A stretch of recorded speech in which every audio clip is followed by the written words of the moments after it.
ჩვენ ვაპირებთ, რომ ძალიან მარტივად განათლება დავაბრუნოთ იქ, სადაც ის უნდა იყოს, ანუ შტატებში.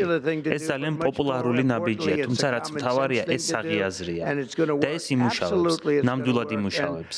გუბერნატორებთან და სხვებთან საუბრის შემდეგ შემიძლია გითხრათ, რომ მათ სურთ თავიანთი შვილები დაიბრუნონ და მათ ინდივიდუალურად ასწავლონ. ახლა ალბათ ხარჯები განახევრდება და განათლებაც გაცილებით უკეთესი იქნება. ასე რომ ჩვენ მოუთმენლად ველით ამ ყველაფერს. ერთი პატარა განცხადება მინდა გავაკეთო. ჩემთვის ამ ქვეყანაში მასწავლებლები ერთ-ერთი ყველაზე მნიშვნელოვანი ხალხია და ჩვენ ვაპირებთ ვიზრუნოთ ჩვენს მასწავლებლებზე. არ მაინტერესებს რომელიმე კავშირის წევრები არიან თუ არა. ამას არ აქვს მნიშვნელობა.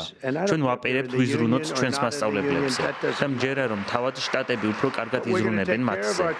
ისინი ყველა სახის მექანიზმით იმუშავებენ, მათ შორის დამსახურებაზე დაფუძნებულ სისტემაზეც.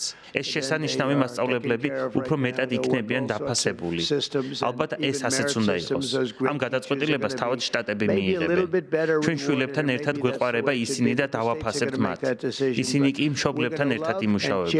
ეს საოცარი სანახავი იქნება. ეს მართლაც რაღაც განსაკუთრებული იქნება.